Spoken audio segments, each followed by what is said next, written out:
Speaking of Cat Zingano, so I told you my first venture in producing was as executive producer on the series called Why We Fight. That was something on called like Go 90. That was like a Verizon platform, and it got nominated for a sports Emmy. It was an amazing series. I really should send it to you. And the second season, they were like, "Who do you think we should have host?" Because it's about like a fighter interviewing fighters. I actually have a pro wrestling episode. It's really great. Right. But the first episode is, oh shoot, I should look at the fucking directions. Actually, I know what I'm doing. I live here. The dude asked me who do I think I should have for the host for the second season.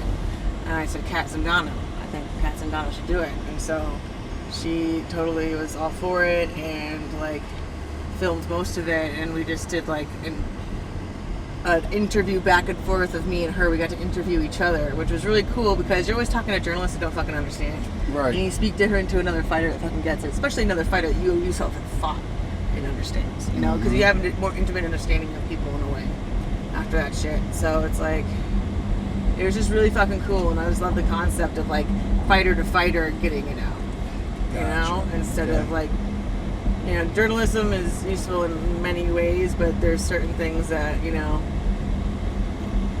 people can't relate to, so you don't even go there. But if someone will, you will open up more. Right.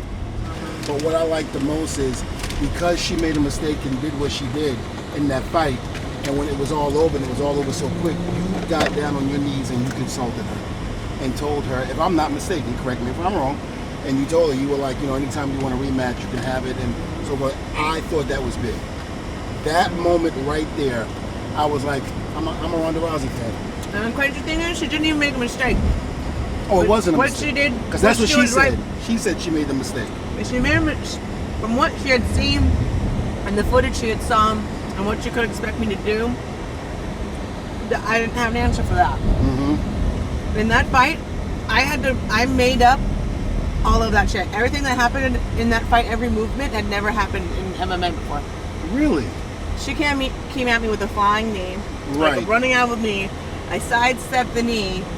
She still headlocks me. All her momentum's taking me forward, and she 100% would have taken me down. Mm-hmm. If it wasn't for judo and the scoring system in judo, my immediate instinct was don't touch your back to the ground. And I do a fucking backwards cartwheel off my head to land on my stomach. Mm-hmm. Then we end up tangled up on the ground. And I had to make up an armbar that no one had ever done before or ever seen in that moment, to armbar from that position. So there's nothing that she would have studied or would have seen before, or even could have learned from anybody else. Gotcha. That would have made her, that she could have expected that would have happened. Right. I wouldn't have even expected that I would have done that. Right. It was just one of those split-second fucking things. Right. And again, it was that was cool, but like I said, the moment, I think, and this is coming from a professional wrestling standpoint, the minute you went down there and hugged her and told her what you told her, that really got me. Because it was so emotional, you know, and the build-up on her part was really emotional because of what she had been through. So to see that collaboration and to do it together, that was just like, wow, this is something. And then it started to build from there. And then when I heard you were coming, here, I said to myself, I said, okay. I said, let's see what's going on. I said, let me get to meet this Ronda Rousey. Let me see what's going on. Yeah, she was someone who always like really stuck with me in my mind of like I really fucking, I loved her in a way, you know? Right. And I'm like, I didn't even fucking know her, and I felt like a weirdo, but it was kind of cool that we really got to like talk to each other about all these things, mm-hmm.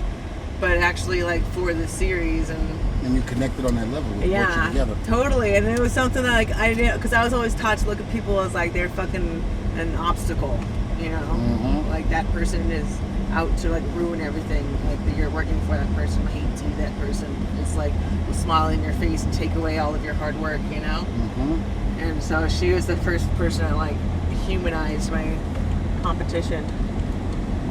Okay. Before, if you're like a little kid in Olympics and shit, I used to fucking... Now, was she in Olympics with you? But she was doing she was trying to get Olympics for wrestling. Oh, okay. Amateur wrestling. Gotcha. And the girl that beat her, actually, to get to the Olympics, Sarah McMahon, I fought her too.